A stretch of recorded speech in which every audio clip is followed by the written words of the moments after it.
Hello, I'm James Wells, Education Manager at Crayola.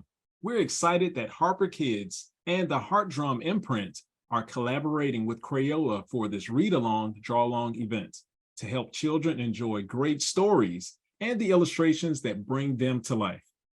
In celebration of Native American Heritage Month and Rock Your Mocks Week, which is now observed each November, occurring November the 12th through the 18th this year, we'll be sharing a beautiful book about Indigenous children who celebrate the joy and traditions of wearing moccasins with pride.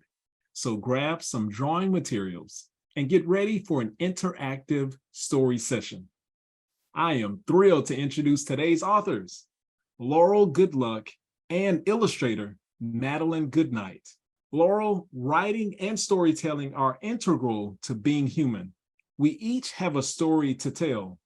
Please tell us about your journey as a storyteller and children's book author, and describe how your intertribal heritage has influenced your writing. Dosha, hello friends. I'm happy to be here today. I'm an author living in Albuquerque, New Mexico. I'm Mandan and Hidatsa from the prairies of North Dakota and Tsimshian from a rainforest in Alaska. But I grew up in an intertribal family and community in the California Bay Area. Growing up in California, our family and our community would get together a lot on the weekends. We would get together at our homes or an event. And when we gathered, the adults, aunties and uncles, parents would end up telling us stories. They would tell us these stories about our ancestors and our ancestors who were chiefs and tribal chairmen and fierce aunties. And they would tell us about our ancestors, these ancestors who had gone through a lot in our history and were able to be resilient during these devastating times. And this really stuck with me. So as a kid, I remember we had this oral tradition. We had these legacies, stories told to us. But when I was a kid, I never did say things like, I want to be an author, or I want to write books. Matter of fact, when I went off to college, I focused on psychology. And then later I got my master's in counseling and family studies. And my career was really focused on community advocacy, on working for nonprofits where I was always working in communities. I would write curriculum, educational curriculum, and I was running these programs for Native kids. So this part of my career really brought a lot of creativity and interaction with Native kiddos. And then later in my career, I left to help my husband start his medical practice. And doing that for over a decade, towards the end, I was starting to crave more creativity in my work. And so at this time, my boys, I have two boys, and they were both starting their careers also. One of them is a journalist and photojournalist, my oldest, and my youngest is an actor and filmmaker in the film industry. They were doing storytelling in media and in print. And just watching them develop this and just watching the fun they were having, the hard work, that it really inspired me to want to think about what could I do with storytelling, because it influenced me so much as a child, because it gave me this resiliency. It gave me this, where I could see that culture was important, that I could make good choices, that I could problem solve too. And so I wanted to bring all of this to children in advocacy. And what better way to do that was with children's books.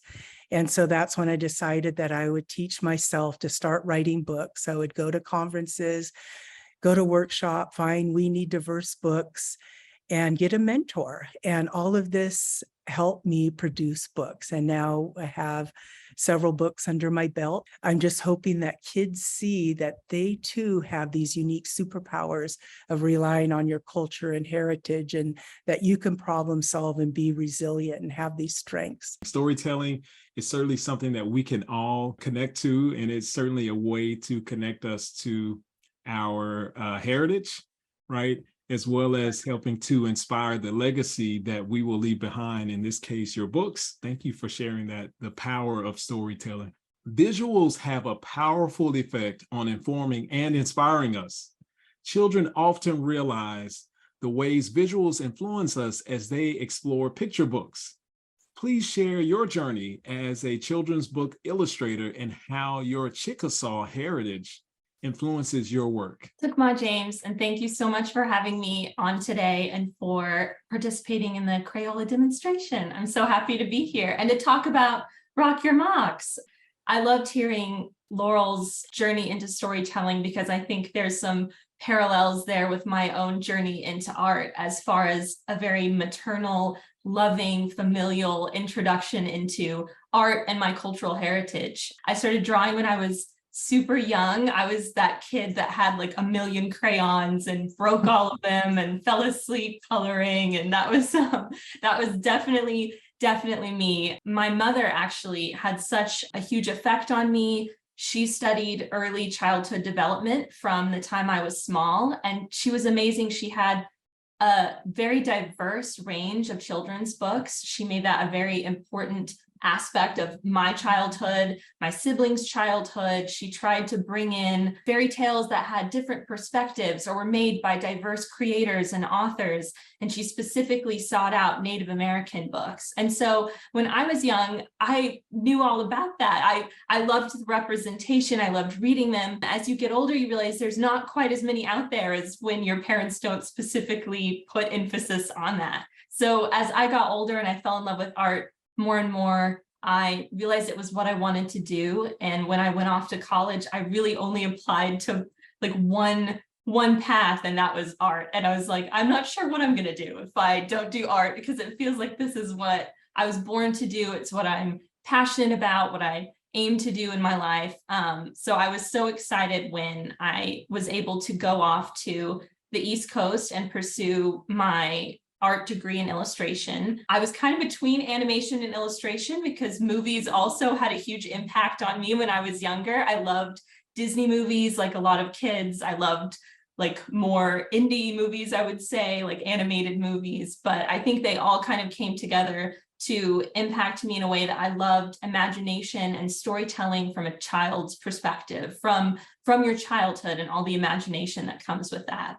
So as I got older and I decided that illustration was what I wanted to do, I really wanted to bring those two aspects together, which was my own cultural heritage, of which there's not enough representation right now, and my love of children's imagination and playfulness and happy colors. And I just wanted to marry that. And that was what I really wanted to do for my career and the rest of my life. So I've been so honored and so happy to be able to work on some amazing children's books with Laurel. I have a few other books out as well, all kind of Native themed and Native centric, which has just made me unbelievably happy to be able to represent both my two loves, my cultural heritage and everything I love about art, and everything I grew up with has been a dream. One of the things we often say at Crayola is we want to celebrate and amplify the inner child that's within all of us. And you are certainly honoring that. We can feel your passion from when you were talking about your childhood experiences in art making, and I can certainly resonate with that as a visual artist myself. And the beauty is you continue to use art to drive your passions around representation, diversity, pulling those stories forward that are often not heard. So thank you for continuing to do that through your visual media work. So now, Laurel, before you read this story, please share the inspiration behind this book. As an author, Rock Your Mocks Day really fit right into what I'm trying to do with showing themes that kids can have these superpowers. And what a better symbol of culture are moccasins. And especially because all tribes wear moccasins. It's very universal in all our indigenous nations. And personally, moccasins have been a big part of our family life. I powwow dance, and so I wear moccasins then. And my grandma made our moccasins for us too. And so we have moccasin makers in our family. And we would use them during ceremonies. When my boys were growing up, we had a ceremony called a laughing party. And so we'd wear moccasins then, and also during their naming ceremony. So they're very important to us.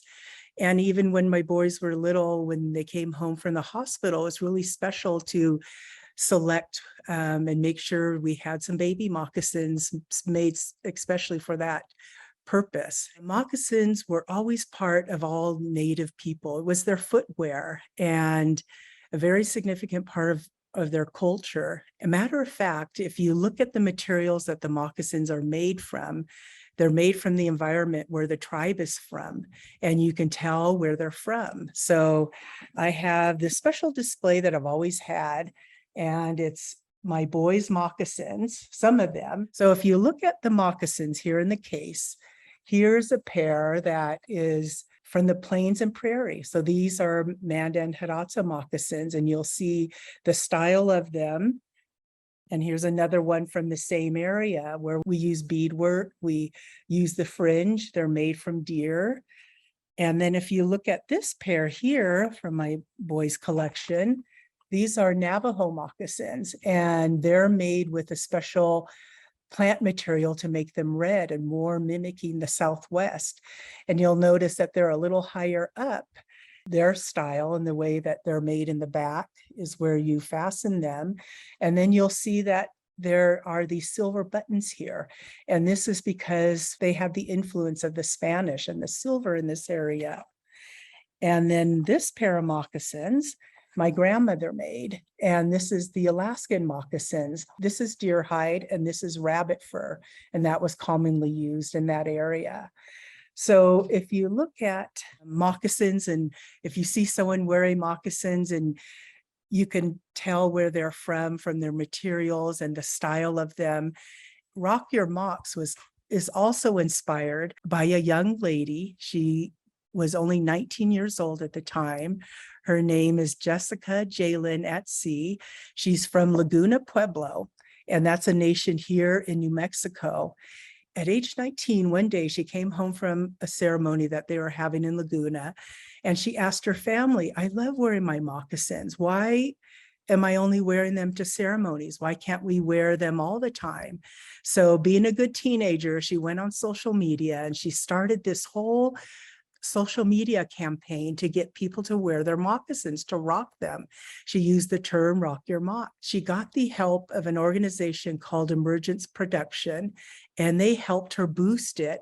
And now this started in 2011, over a decade later, communities across the United States, across Canada, and even the world are rocking their mocks on November 15th, and then it grew to that whole week time. Thank you so much for sharing that. Our viewers, I know, are eager to hear this wonderful story. So Laurel, please read Rock Your Mocks. Rock Your Mocks.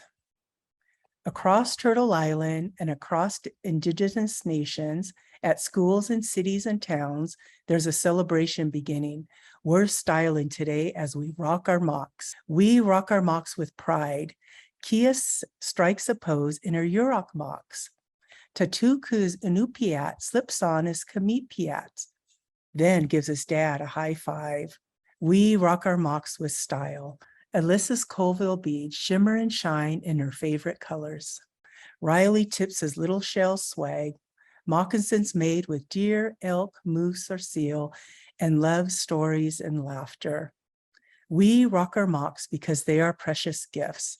As babies enter the world, we are thankful. Kalen curls his toes in his first Navajo mocks. Some mocks are passed down, but Bovie's Hopi Tewa mocks are traced to fit by Saya. We rock our mocks as art. Forest is Hidatsa mock, a blend of colors and shapes. Maria, who is Osage, springs up and does a pirouette. With memories of our ancestors, moccasins connect us to our past. We honor our deep-rooted traditions while adapting to our sacred present as we rock our mocks. We rock our mocks and know our identity. Standing tall and speaking boldly, Ajuwak and his classmates count to 10 in Ojibwe. Ellie leans forward and listens to Menominee stories. We rock our mocks as community. Tristan from the Seminole tribe plays tag under the Chickees. Tuscarora twins Kayla and Kylie wiggle and giggle as they sing their clan song.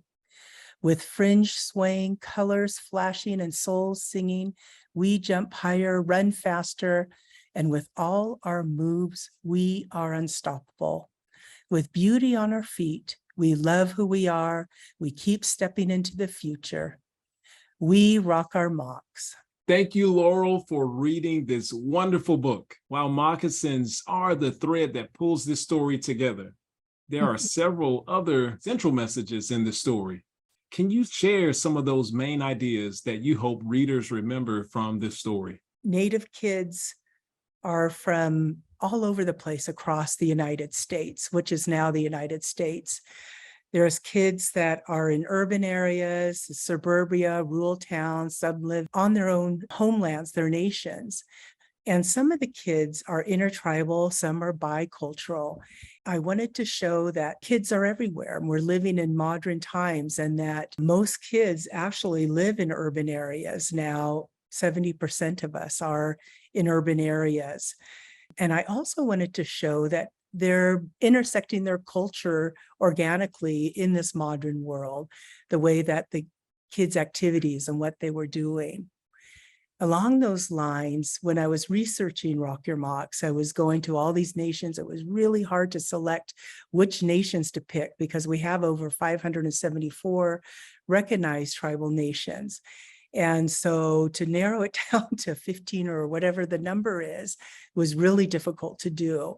But as I was researching them, it was really inspiring because most of the schools were doing all these beautiful things to continue the culture of the children.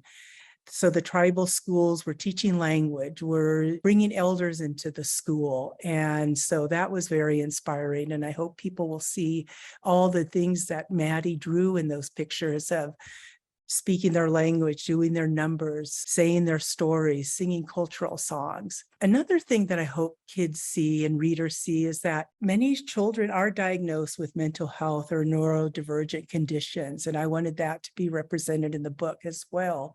So you'll see that Maddie drew these nice noise reducing headphones in one of the school scenes.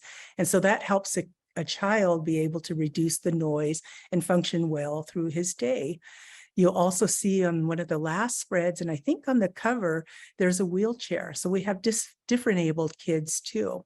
So just like our kids are across the nation, not only Native kids, but all kids. And so that was really important to me. One tribe I did select special was the Little Shell Chippewa tribe. While I was writing and researching, they had become federally recognized. For decades, they were trying to get this recognition and working really hard to be identified and to be able to claim that. And so I really wanted to make sure that I got to mention them in this book and have their tribe represented, since they worked so hard to have that representation. Then you'll notice on one of the spreads, there's an ode to Maria Tall Chief. She was a member of the Osage tribe, and she is a Native hero.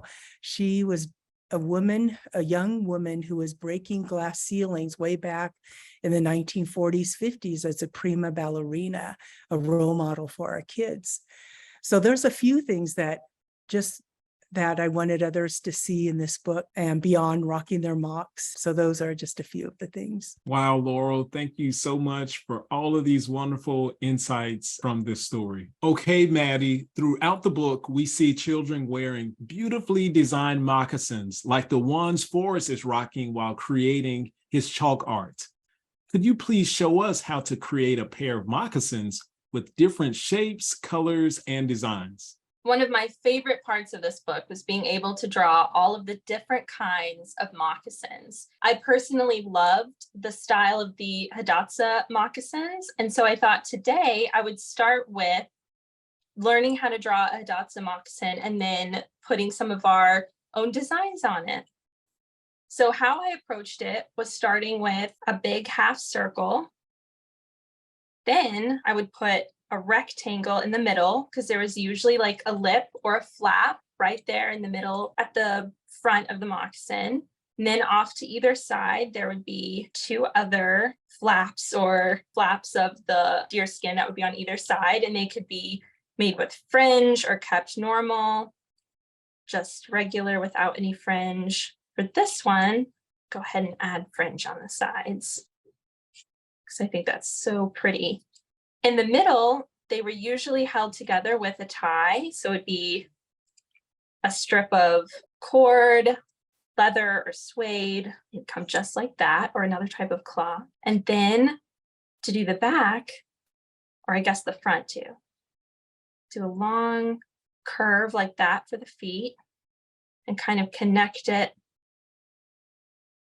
to the back here. And I'll draw the bottom of them, which I think traditionally they were soft soled, but can also be hard as well too. The thing that drew me the most was all the beautiful, beautiful patterns. There was geometric patterns, lots of gorgeous colors and beading. And I just thought that was so, so beautiful. So I'm going to switch over to kind of a lighter shade of marker and kind of draw out where I would want my pattern to go. And I love geometric patterns, so I'm going to kind of stick with that for this. But you can draw whatever you would like. You can do flowers, maybe for a more contemporary version. I think you could do flowers or fruit or strawberries, whatever kind of speaks to you. If it's your own pair of moccasins, the sky's the limit. You can put whatever you like on them. Beautiful. So now that we have that sketched out, I'm going to go in and take some of my watercolors. I have a beautiful brown color. Lots of moccasins are made with deer skin, and they can be hand tanned and sewn together. And I'm going to make it pretty light because there's definitely a range. It can be lighter tan skin or darker, but I'm going to keep it kind of lighter for this one. That way I can go back in with some colors later. I love using watercolors for all of my art. And whenever I'm approaching a different type of composition or a different type of scene, I love getting a lot of texture and just different quality to whatever I'm using. I think it makes it look a lot more special. I don't like things looking just picture perfect. It's always nice to have a little variation here and there. So I think watercolor was a great choice. I used a lot of watercolor techniques in Rock Your Mocks, specifically for a lot of the moccasins, for some of the more special kind of magical scenes throughout the book, where I would be referencing history or the ancestors kind of in the past. I loved using a more watercolor effect for those scenes. So for the inside, I'm going to go in with a darker color of marker and just shade it in. And you can do this with whatever you would like. It doesn't have to be markers, though I love these markers. I'm using the Colors of the World markers. They come in beautiful shades. So I've been super excited to use these. And then you can go over it with more watercolor if you want. You can do it whatever you'd like. Actually, I'm going to go in with the darker brown. Let's kind of make it a little bit more filled in. Okay, so there we have kind of the outline of it. I'm going to set this one aside though, because it's all wet now. So it would be kind of hard to draw the beading pattern over it if we went straight into this one. But I do have another version ready to go. So I'm going to switch over to this one, and I'm going to take some of my favorite colors and draw some more designs on top. And it can be whatever you feel like. I think the beautiful way that moccasins are beaded, so many hours and so much time goes into each different moccasin, and they all look so beautiful.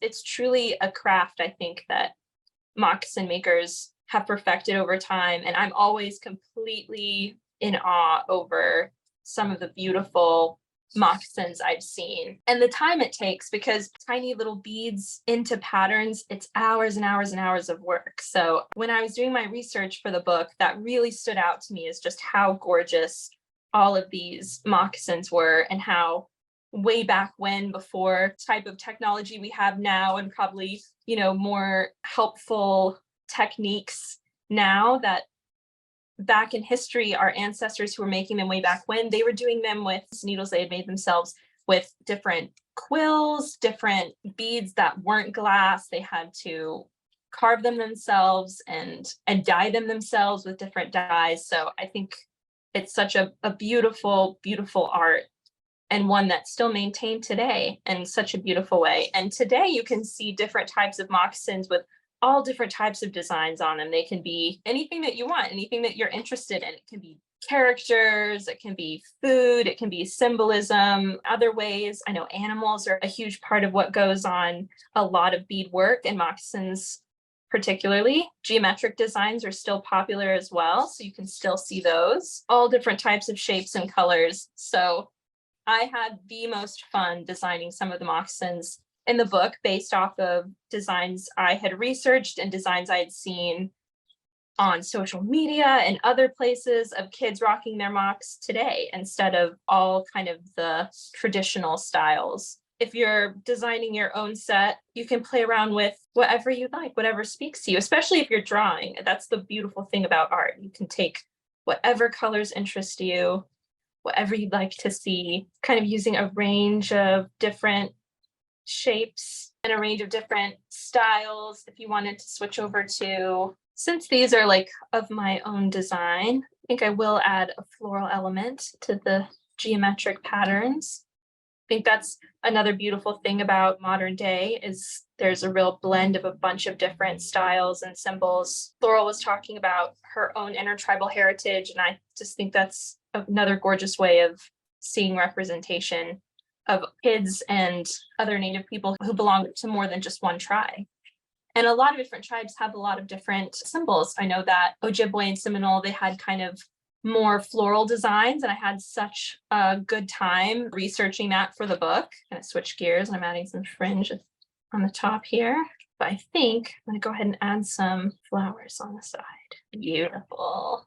Yeah, you can kind of see my love for lighter colors coming out. A lot of what is predominant in the book is happy colors. I think when I was looking through everything and doing my research and just going through, the story made me feel, it just made me feel so happy. Each spread that I read and went through, I loved all of it. I thought it was so happy and celebratory, and that was what I was trying to convey through the different art pieces. And all of the kids, I think I channeled myself a little bit. All of the excitement in each of the kids in each spread is a little bit of how excited I was to be doing the book, and how excited I was to be researching everything and going through everything. And that's due to the environment that these are made in. Mucklucks are more centric to Arctic regions, and so they need to be really well insulated and keep the feet warm. So this long rectangle is usually some fur. It can be any type of fur. It can be moose hide, seal hide, different types of Arctic animals. Usually it's kind of kept around the leg so it keeps it warm, and these are usually taller than other moccasins. You can have strips of fabric that are tied around. Bring this up here. And you can have ties in the back, and then bottom towards the toe, there's usually some type of design or even more fur coming down. I loved these. I thought they were beautiful, so many different designs. And it's so interesting to see how environments really impacted how different moccasins were made for different types of people. There are also times where they would take caribou fur and line the insides for even more warmth. So I'm going to go in with my watercolor for these two. I'm just going to do the bottom on this one because usually the fur, it can be a number of different colors. It can be black, sometimes they're dyed black, or it can be gray. And usually this bottom part is still some type of hide or hand skin on the bottom part. That one I'm gonna let dry because this one's wet, but I'm gonna switch over to one that's already dry so we can start to color on this one. And I remember I saw one version of these that really stood out to me. It was like a purple pear. I thought it was so, so pretty. It had a lot of different floral motifs. So I'm gonna go ahead and draw a big flower in the middle. That way I don't go over it with crayon. A lot of tribes used beadwork to do really beautiful florals that highlighted how flowers intersect with one another and how the different flower symbols could be used. Those really stood out to me. Maybe it's because I love flowers so much. I mean, all of the pairs stood out to me, but I thought those were always so beautiful and such bright colors. But I saw one pair that was purple that just spoke to me. So I'm gonna stick with purple today. Let's see, I've got some of my crayons over here. So I'm gonna go in with some crayons and see if I can get neon colors. Got kind of a base going on there. And then for the fur, I think I'm gonna kind of go wild with this one and do like some pink fur. I mean, you can leave this as fur, you can put symbols on this part, whatever you would like. I know that a lot of the traditional moccasins had a black and white pattern as the top fabric trim. So I'm probably going to keep that on this one. A lot of different styles also had different types of patterned or colored fur or even more fabric on the bottom. So that's however you envision your own pair of moccasins. I think I'm using the neon crayons and I'm really liking how pink this is coming out. A lot of my work, I'll start off and I'll do kind of traditional style of drawing, which means I'll start like painting, or I'll start with base layer that's watercolor or gouache or something like that. And then I'll go in and I'll do digital. So a lot of Rock Your Mocks was completed digitally. And I've been working that way, I think, for my last 2 books, and I really love it. And I think one thing I really gravitate towards both digitally and in my traditional work is really bright colors. They really speak to me. I love using bright pinks and oranges and blues. Anything that's very bright is like what I gravitate towards. And I think that was another reason I was so in love with a lot of the moccasins I looked at while I was researching, is even with traditional materials and even with not the same type of things we have today, so it's harder to make them, they use so many bright colors historically and today. I'm Chickasaw, so we don't do powwows, but we do have other gatherings and other ceremonies that we do. However, I have been to powwows. I did a book before called Powwow Day, so I've done a lot of research on different powwows and styles of dress. And I just think not only is beadwork gorgeous on traditional dresses and traditional regalia, but moccasins too is its own category of how gorgeous beadwork is and how it can really say something about the artistry of the creator and the personality of whoever's wearing it. So I really tried to focus on that in my drawings in the book so that people could really get a sense of the personality of each kid, each character in the book, and how they wanted to express themselves through their moccasins and through whatever they were doing. There's a boy in the beginning who's on his skateboard. So I think I did a bit more kind of like rock and roll colors on his moccasins just to kind of really how much he likes to skateboard. And those are some of the things I was kind of thinking about as I was designing the moccasins. So I'm gonna go in here and kind of do some little mark making to show that this is soft.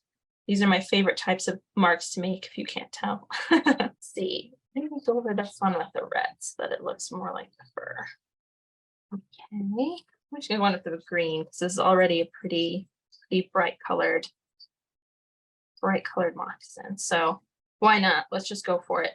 And there we have a very, very colorful version of a more Arctic-centric mukluk or moccasin. Thank you so much for explaining how contemporary meets tradition. So now in the story, children reflect on memories of their ancestors that connect them to their past. Can you demonstrate some of the symbols and imagery used to honor ancestors and traditions? Absolutely. For my next one, I really wanted to recreate some of the more watercolor effects that you see in different spreads in the book. Specifically, and towards the end of the book, there's a classroom scene where the teacher's teaching the students and kind of going back in time as she's reading a passage about how moccasins are made.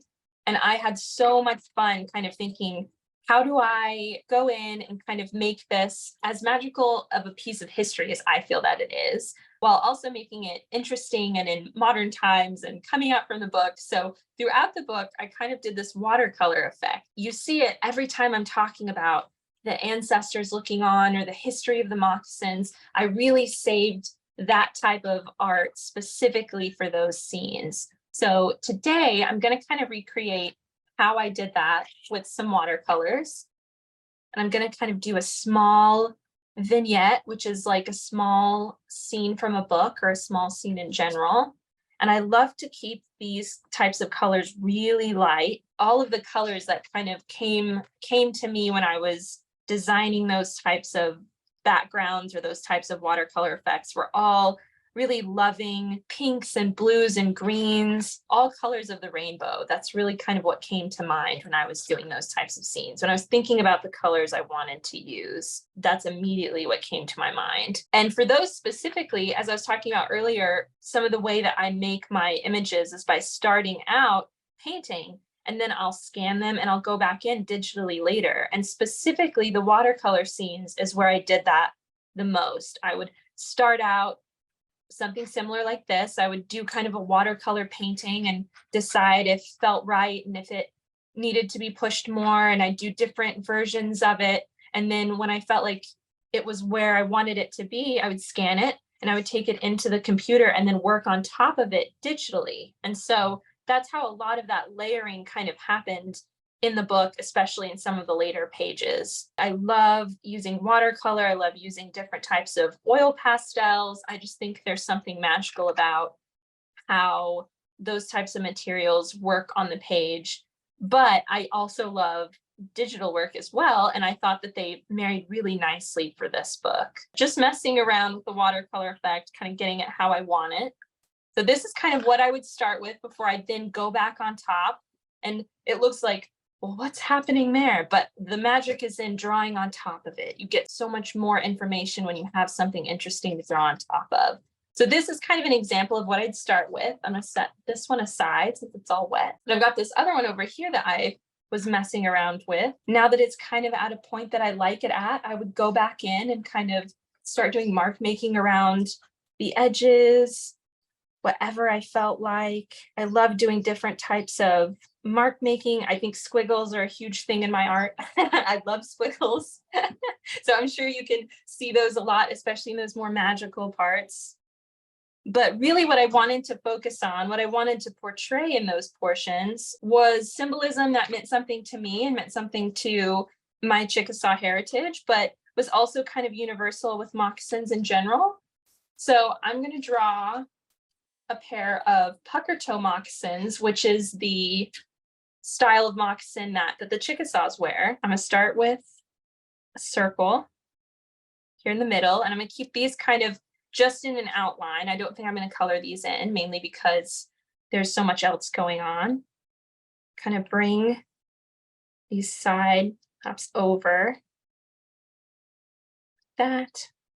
I'm going to bring this out here for the toes and then connect it back to the heel. And so for a pucker toe moccasin, traditionally, they didn't really have any beading, at least not the Chickasaw versions. They were traditionally made of deer hide and woven together, and they wouldn't really have a lot of beading. Today, you can get whatever you like, but traditionally they were made using 1 or 2 pieces of deer skin, and they would be sewn to where the seam in the middle would pucker together. And that's kind of where they got their name. These I'm keeping kind of just traditional and not putting too much on them. But all around them, I'm going to draw some symbolism that means something to me and about how they were made. So in the title page, and I believe in the page I discussed with the teacher, I included a piece of hide, so like deer hide, which is what they're made out of. So I really wanted to include kind of a piece of that floating up there. I always do a little bit of mark making to make it look fuzzy and not super flat. And I also love doing mark making. I think one of the reasons I do kind of this magical underlay so that I can go back in and do kind of these thicker lines, which I really like the look of. But I'm going to switch over to some more fun colors.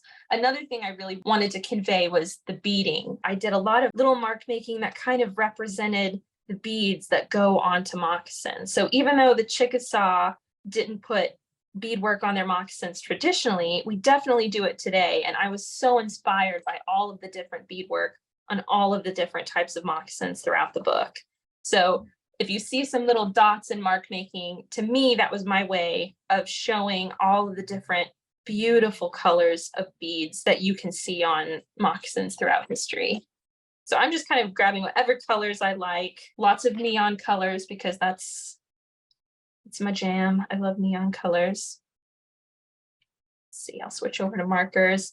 And also, I wanted to include some shells, which Laurel's beautiful mention of little shell Chippewa. I was so happy to see them included in the book, and just knowing their story makes it even more beautiful. I definitely wanted to include some different types of shells that can be included on moccasins in different places. And like I said, even though as a Chickasaw, we don't usually use shells on our moccasins traditionally, I definitely wanted that to be a part of the images in the book and how that symbolism represented different types of moccasins. I think I also had different needles that you could use. Some moccasins were made using different quills that they would put in designs into the moccasins, which I think is so incredible. The thread that would go to putting the moccasins together, as well as maybe some symbolism for some of the more Arctic regions that were represented in the book. I think for my own heritage, my own symbolism, animals are very much a sacred thing in a lot of different cultures, but also in Native American tribes. So I did try and kind of include in the symbolism on the moccasins different animals that would be symbolic of different tribes, and especially mine. We have Wolf Clan, Fish Clan, all different types of animals that are included in folk tales and stories that growing up I loved listening to. So if you're drawing along and you're designing your own moccasins, you can add whatever animals that speak to you. It can be a cat, it can be a dog, it can be if you have a pet fish. For this demo, I'm actually going to draw my little dog Henry in here. When I was making these more magical little vignettes in the story, I was trying to really include things that felt true to me and felt true to the history of moccasins and how they were made. So I think if anyone's drawing along and wanting to design your own, you can put them on the moccasins, you can put them around the moccasins, however you would like to do it. You can't go wrong. And I think just creating and expressing yourself artistically is at the root of what the book is about what moccasins are about. I also have a lot of sparkles all throughout the book as well. There's my little pair of moccasins. They're fairly traditional, but a lot of the symbolism in the book I use to kind of convey some of the history of how they were made. So if anyone else wants to kind of play with art materials and create or design their own pair of moccasins, I encourage you to. You can always use one of the designs where you can go deeper into it and do a full design of your own, or you can just do symbols that mean something to you. Either way, I think everybody should have fun making art and designing their own moccasins because they're a celebration of who we are and our culture and our heritage. Whoa, Maddie, thank you so very much for these two amazing demos. I know that our viewers are so inspired by the work. Thank you so much for sharing the research that went into you designing these moccasins, giving honor to your heritage while also honoring the identity within all of us and inspiring others to also lean into those things that they know and that they identify with even today. Now that you've seen illustrations created by Maddie, it is your time to draw. Grab some colored pencils, crayons, paint, or markers. Think about your own cultural heritage. What clothing patterns and designs that you wear are connected to your heritage? What are some ways your art can honor your ancestors and family traditions? While kids of all ages are busy drawing, I want to mention that parents and teachers can be the first to know about the next Read Along, Draw Along program and other free learning events by signing up to receive the Crayola Education monthly e-newsletter. Just check the education box to have free learning ideas delivered right to your inbox. Be sure to visit also rockyourmocks.org for more information on Rock Your Mocks Day and week and the events occurring around the country. After this session, you'll have plenty of time to finish your art. Parents and teachers, when the young artist finishes their work, it will be great for you to ask them to explain what ways they like to celebrate their own cultural heritage. Then share a photo of their art in the comment section of this video. We can't wait to see what they create. Laurel, we have been so inspired by this story. I love the closing line, with beauty on our feet. We love who we are, and we keep stepping into the future. What advice do you have for our viewers looking to share their stories that honor their culture and heritage? What I would say is storytelling captures our moment, it captures our history, it captures our voice. And I say you're never too young, you're never too old to begin sharing your stories.